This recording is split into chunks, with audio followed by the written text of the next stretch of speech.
Perkenalkan, nama saya Natalia Sofia Sarai dari kelas A Teologi semester 6. Pada saat ini saya akan menjelaskan apa teologi PB dalam gereja mula-mula. Pada poin yang pertama, kita akan membahas perkembangan sejarah gereja mula-mula. Awal mula gereja berdiri yaitu di hari Pentakosta atau yang lebih dikenal kenaikan Yesus Kristus, yang juga bersamaan dengan pembaptisan 3.000 orang. Gereja mulai lebih berkembang ketika Rasul Paulus memulai penginjilannya kepada orang-orang non-Yahudi pada tahun 48 sampai 49 Masehi. Tempat berlangsungnya yaitu di tanah Palestina, lalu meluas ke Syria, ke Asia Minor, lalu ke Yunani, dan terakhir ke Italia. Kepemimpinan pergerakan gereja mula-mula dimulai dan dijalankan oleh para rasul, yakni Rasul Petrus dan Rasul Paulus pada tahun 30 sampai 40 Masehi. Pada periode para rasul, komunitas Kristen dipimpin oleh gabungan iman. Sedangkan periode pasca rasul, pengaturan gereja bersifat monarkis. Kepemimpinan jemaat pada abad kedua, pada masa ini gereja mulai terorganisasikan dengan baik, ditandai dengan adanya paham dan konsep eklesiologi pemerintahannya yang bermodal episkopal. Dalam perkembangan sejarah berdirinya gereja, tentunya Rasul Paulus memiliki tantangan di mana struktur sosial Romawi yang hierarkis dengan kelas kesatria dan kelas senat dan rakyat jelata turut membentuk dinamika perkembangan gereja awal. Struktur sosial yang sangat kaku dan sangat menjadi hambatan bagi penyebaran agama Kristen di kalangan elit Romawi.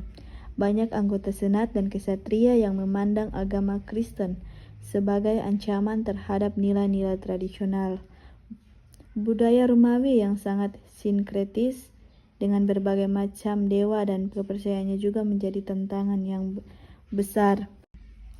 Pada tahap awal, ajaran-ajaran dasar seperti pengakuan Yesus sebagai Mesias Anak Allah, serta karya keselamatannya di kayu salib dan kebangkitan mulai disampaikan secara lisan dalam komunitas-komunitas gereja mula-mula.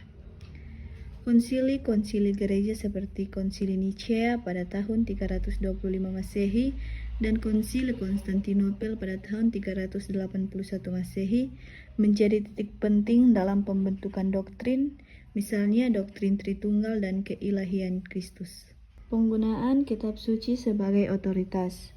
Alkitab memiliki otoritas ilahi yang tidak dapat salah karena merupakan firman Allah yang diilhamkan oleh Roh Kudus, yang menyaksikan keberadaannya dalam hati orang percaya.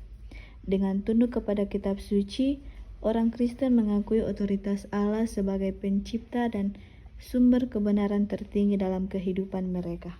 Tradisi Kristen juga terbentuk melalui narasi dan ritual yang berkembang dari pengalaman komunitas awal. Ibadah Kristen awal muncul dari percakapan sosial sekitar perjamuan, membentuk narasi-narasi sekitar wafat dan kebangkitan Kristus. Narasi-narasi ini kemudian mewujud dalam bentuk ibadah ritual seperti ibadah hari Minggu, doa-doa harian, ibadah Paskah, dan baptisan. Ajaran mengenai tubuh Kristus ialah masyarakat Kristen merupakan satu organisme atau badan yang di dalamnya semua wajib mempunyai peranan bersekutu dan wajib mengindahkan serta mempertahankan persekutuan itu. Karena Kristus adalah kepala, maka sebagai pemegang kekuasaan yang tertinggi di surga dan di bumi yang juga memberi kekuatan kepada jemaat.